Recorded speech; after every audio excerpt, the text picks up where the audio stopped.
Shalom Bapak Ibu semua, mari sebelum kita mulai ibadah KPA online kita berdoa terlebih dahulu. Terima kasih Tuhan Yesus, hari ini kami kembali bersama untuk mendengarkan firman-Mu dalam KPA online. Tuhan berkati kami agar kami mengerti firman Tuhan yang Engkau ingin sampaikan, sehingga kami bisa memperbaharui hati kami, pikiran kami, dan kami menjadi lebih baru lagi. Berkati kami semua dan kami akan siap menerima firman-Mu di dalam nama Tuhan Yesus. Kami sudah berdoa, haleluya, amin. Shalom Bapak Ibu semua, hari ini kita akan bicara tentang jemaat-jemaat dalam persekutuan PKB kita. Nama-nama PKB kita diambil dari jemaat-jemaat mula-mula di dalam Wahyu, di mana semua jemaat tersebut merupakan jemaat-jemaat yang menjadi jemaat yang mendapatkan satu amanah dari Tuhan, satu gambaran, baik itu dalam bentuk pujian maupun dalam bentuk teguran, termasuk di dalamnya apa yang harus mereka lakukan. Demikian pula kita belajar di sini untuk mengerti apa yang Tuhan inginkan, belajar dari 7 jemaat mula-mula di dalam Wahyu.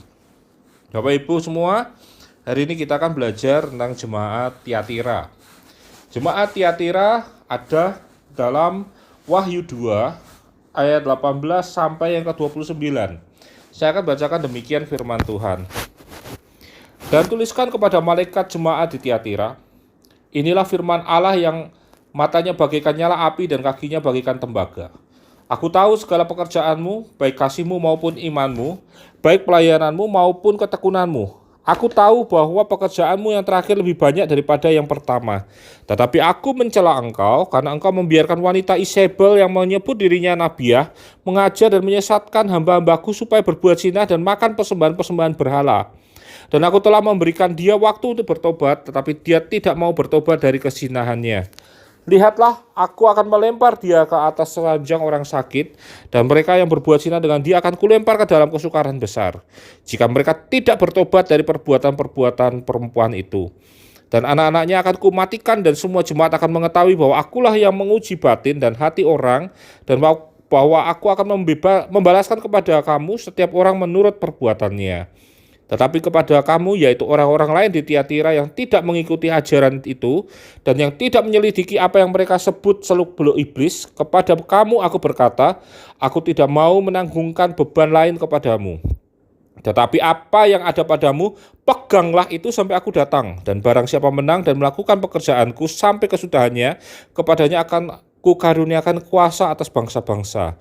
Dan ia akan memerintah mereka dengan tongkat besi, dan mereka akan diremukkan seperti tembikar tukang periuk, sama seperti yang kuterima dari Bapakku, dan kepadanya akan kukaruniakan bintang timur. Siapa bertelinga hendaklah ia mendengar apa yang dikatakan Roh kepada jemaat-jemaat. Bapak Ibu semua, kita bisa melihat bahwa jemaat Tiatira ini di satu sisi dipuji oleh Tuhan, di satu sisi didapat teguran.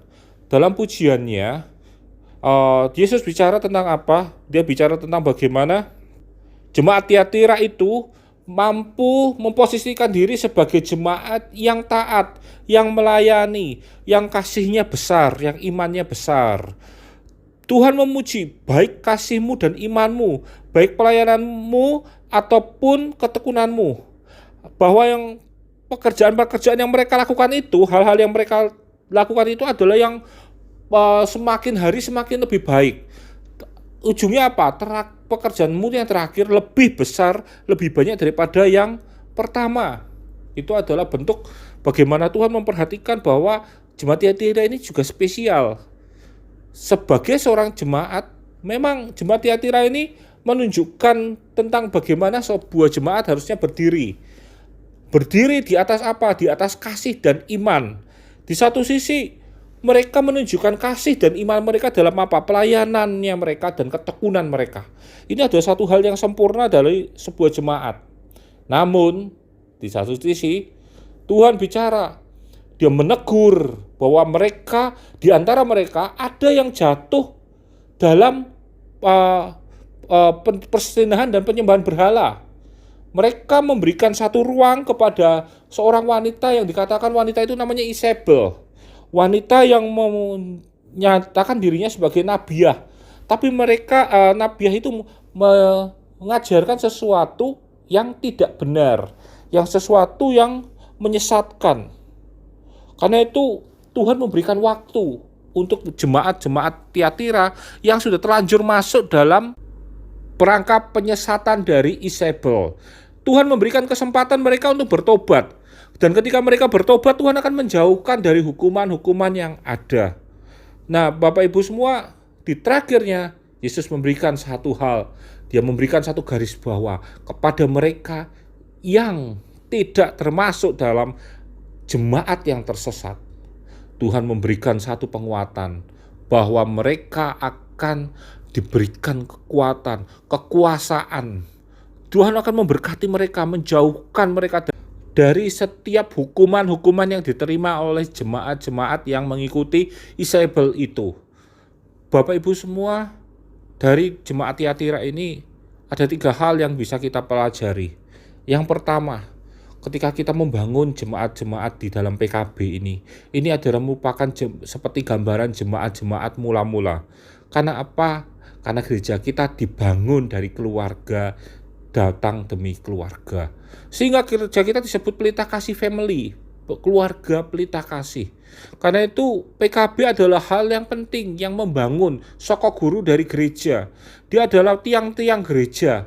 Tidak bisa tidak, PKB harus berkembang. Bagaimana caranya berkembang? Belajarlah dari jemaat Tiatira. Ketika mereka menggabungkan antara kasih dan iman mereka. Kuncinya di kasih dan iman itu. Kasih mereka ditunjukkan bagaimana mereka hidup dalam pelayanan. Dan imannya ditunjukkan dalam apa? Dalam mereka menghadapi segala hal dengan ketekunan mereka. 2 hal tersebut menjadi kunci dari satu PKB yang berhasil. Di mana kasih itu ditunjukkan dalam pelayanan. Pelayanan itu bukan hanya bicara tentang melayani firman Tuhan, pimpin pujian dan segala macam. Tapi pelayanan yang di sini dimaksudkan adalah pelayanan ke person to person, kepada orang dan orang, sesuai dengan kebutuhannya, sesuai dengan permasalahannya. Ada yang butuh didoakan, dikuatkan, ayo dikuatkan. Ada yang kekurangan, ayo kita yang kelebihan. Atau kita yang mau berkorban, kita bantu mereka.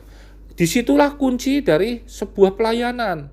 Jadi pelayanan bukan tentang bagaimana kita berkhotbah, melayani Tuhan, tapi bagaimana kita membangun orang lain. Sehingga setiap anggota akan saling membangun dalam PKB-nya. Tidak ada yang merasa lebih baik, tidak ada yang merasa lebih buruk. Semua adalah orang-orang yang sama. Demikian pula tidak ada yang merasa lebih tua sehingga dia cuma bisa mengandani tapi tidak mau menerima masukan. Dan tidak ada seorang yang merasa terlalu muda sehingga dia akhirnya menjadi pasif. Alah, daripada aku melayani dibilang muda, mendingan diem. Tidak ada. Dalam PKB semua melayani dalam porsinya masing-masing sesuai dengan karunia-karunia yang diberikan. Demikian pula setiap orang belajar untuk melayani.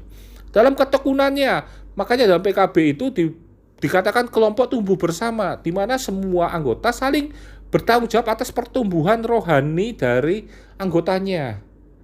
Saling bertumbuh, dikuatkan melalui pendalaman firman Tuhan, khotbah-khotbah minggu, silakan dicatat dulu, atau minta bahannya.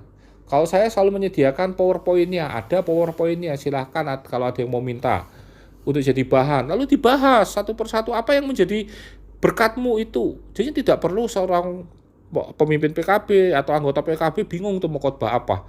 Ada, berangkat dari mana? Dari khotbah minggu. Bisa. Sehingga saling bertekun dalam firman Tuhan, dan itu akan saling menguatkan. Namun satu hal yang harus diingat dalam setiap kita semua, bahwa ketika kita menjadi jemaat Allah, kita harus tahu bahwa iblis tidak tinggal diam membiarkan kita hidup dalam Tuhan. Dia akan masuk dalam kehidupan kita. Dia akan masuk, mau melalui apapun bisa dia masuk. Dia bisa masuk melalui kehidupan pribadi kita meskipun kita lagi sendirian. Dia bisa masuk melalui keluarga kita. Dia bisa masuk melalui persekutuan kita. Makanya hati-hati dengan pengajaran-pengajaran yang tidak sesuai firman Tuhan itu. Kalau perlu dikonsultasikan dulu ke gembala atau ke staf gembala. Ini sudah benar belum ya? Atau ini kok janggal? Jangan asal comot dari internet atau dari YouTube. Wah, khotbahnya bagus sekali ini. Wah, saya ajarkan. Wah, ini pengetahuan baru. Hati-hati sekali, saudara-saudara. Apalagi kalau bicara tentang kuasa kegelapan, hati-hati sekali bicara soal itu. Karena banyak pendeta-pendeta yang dulunya mengaku tentang uh, ahli nujum, dukun dan segala macam. Mereka tidak belajar tentang firman Tuhan, langsung dikasih mic di mimbar. Akhirnya apa? Mereka sama seperti Isabel ini. Mereka bicara tentang banyak hal. Mereka mengajarkan kita tentang seluk-beluk iblis sehingga kita mau melihat tentang seluk-beluk iblis, tapi kita melupa bahwa ada kasih karunia Allah yang seharusnya kita tinggal di sana. Itu yang sering jadi masalah. Kita tertarik dengan khotbah-khotbah seperti itu, tapi tidak tertarik dengan khotbah-khotbah yang menegur, yang menunjukkan kesalahan kita, atau yang membangun kita.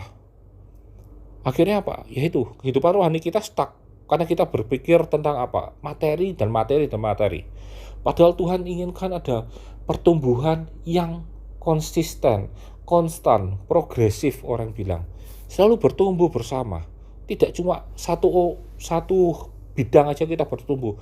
Oh, saya inginnya ekonomi saya bertumbuh. Secara emosional kamu tidak bisa. Seberapa besar pendapatan yang kamu terima, jika secara emosi kamu tidak bisa menguasai diri, yang sebesar apapun pendapatanmu itu akan habis.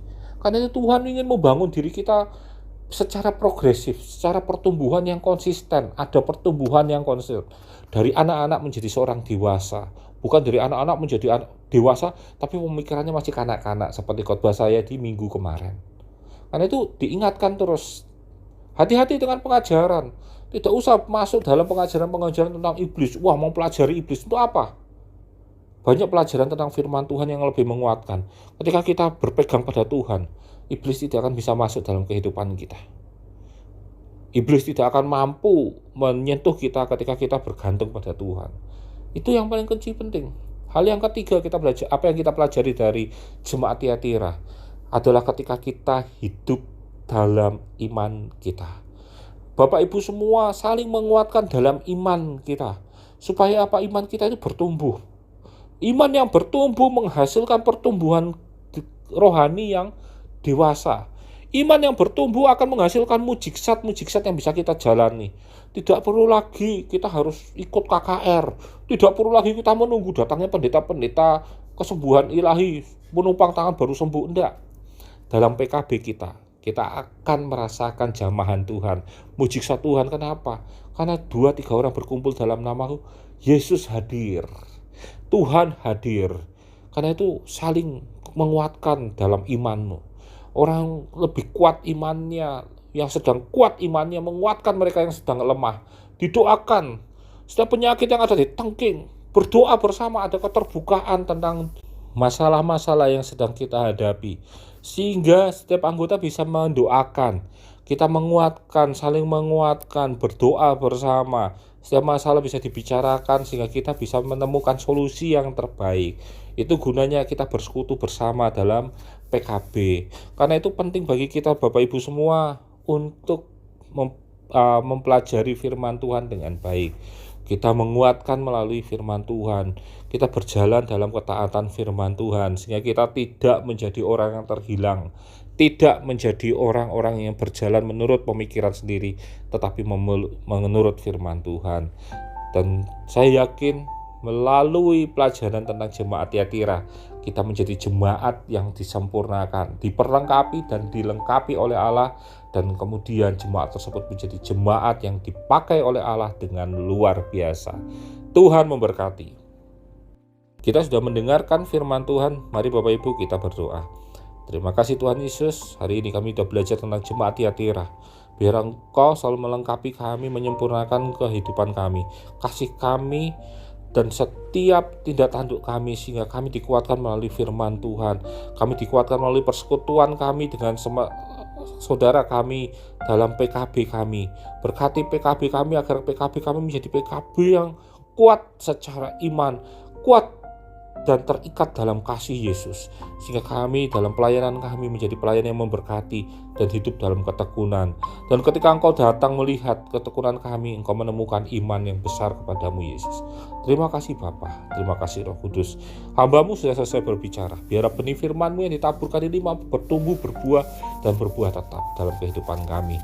Terima kasih Tuhan, biarlah Engkau memberkati setiap kami semua, berkati setiap jemaat yang sedang sakit, Mas Rudi, Pak Musi, yang dalam posisi penyembuhan, pemulihan. Tuhan sembuhkan dengan sempurna, jamaah-Mu yang luar biasa, menyembuhkan dan menguatkan. Dan kami semua Engkau memberkati dalam setiap pekerjaan kami, mata pencarian kami, sekolah kami. Engkau menutup bungkus kami dengan darah-Mu yang kudus, jauhkan dari virus corona, sakit, penyakit, dan mara bahaya. Dan biarlah damai sejahtera Allah tinggal tetap dalam kehidupan kami, oleh hari ini sampai dengan selama-lamanya. Dalam nama Tuhan Yesus kami sudah berdoa. Haleluya. Amin.